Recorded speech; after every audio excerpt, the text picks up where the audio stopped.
Dear Alex Hormozi, you were right. I get it now. I get why businesses fail. I get your tweets. I get your videos on why business is hard. I can see what the value of despair looks like. I think I'm in it. I understand now the reason why most businesses fail. Alex, I started my business recently in April of this year, and this is when I took it seriously. Amusingly enough, I was so confident and optimistic. I thought I would make a decent amount of money. I would have 5 to 6 clients that would pay me every month. My business would thrive in 3 weeks. So after reading your tweets and listening to you, I remember thinking, I totally understand. I'm ready for the hardship. Oh, how naive I was. Maybe I understood what you said, but I didn't get it.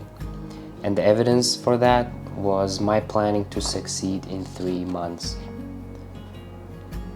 But if I went back in time, I would say to myself, yeah, right, Merdan. And this is how it went. After taking actions, I realized, I think there is more to it than I thought. My offer was blurrier than I thought. I was obsessing over planning rather than doing. Sure, I got some clients with the help of my former boss who referred me, but contracts were ending. One client bailed. I got another client. I wasted my time on planning ads, realizing that it would take more money than I could afford to spend. Thoughts started racing in my mind, and this is where I hit the rock bottom. This is where I stepped into a valley. Every day I thought my mind would explode because thoughts were racing 100 miles per hour non-stop. What if I do this? Wait, but what if it fails? Then maybe I should do this, or maybe this. I wanted to stop these doubts, anxious thoughts, fear of nothing working out, the pressures to make money. I couldn't sleep. I had anxiety attacks. Some days it feels like I can do anything, so I'd make some cold calls or reach out. The next day or even a couple of hours later, thoughts come back and I feel so paralyzed, unable to act. I didn't understand why I was feeling this way. But then I remembered you were saying something about the hardship of entrepreneurship. So I went to X to find it, maybe because I wanted some encouragement.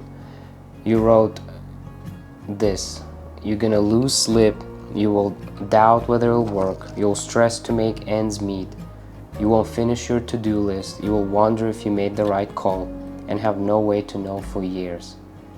This is what hard feels like, and that's okay. Right then, I saw all the depth behind this is what hard feels like. And then I found this tweet from you.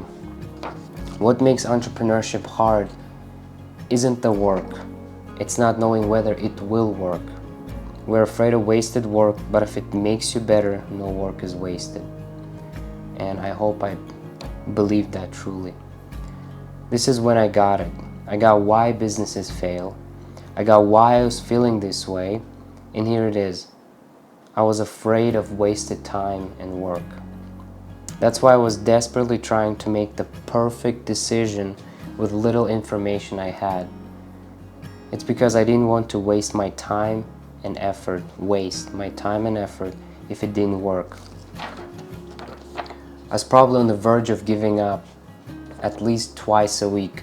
Now everything you said has so much depth to it because I experienced it and I'm still experiencing it. I'm still in the valley, but now I'm actually ready for it, I think, and know that I need to keep walking to see the climb.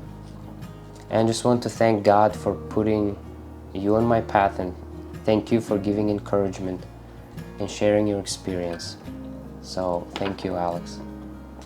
But as of for you, my friend who's watching this video, you might be in the same position as I am, or still in the bliss, because you will get to that point. You will hit the valley and the valley of despair and go through it. And so I wrote down 3 things that worked for me to bear with the value of despair.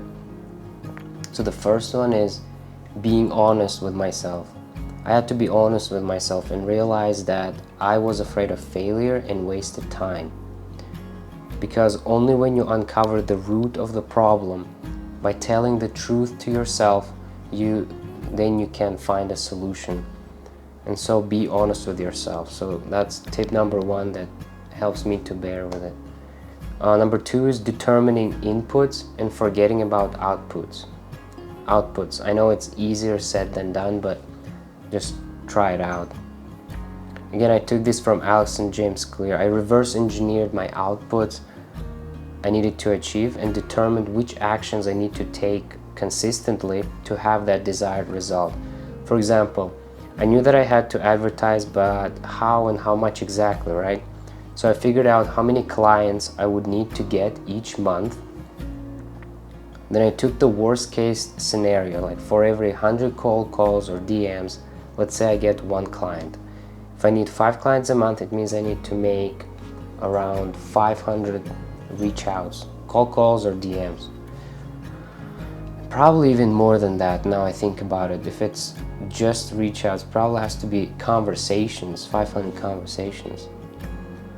So what I do then, I divide that 500 or whatever number is by 30 days and I get my daily commitment that I need to do, daily inputs. And I know that over time I will learn to do these inputs no matter how I feel, and hopefully it comes faster.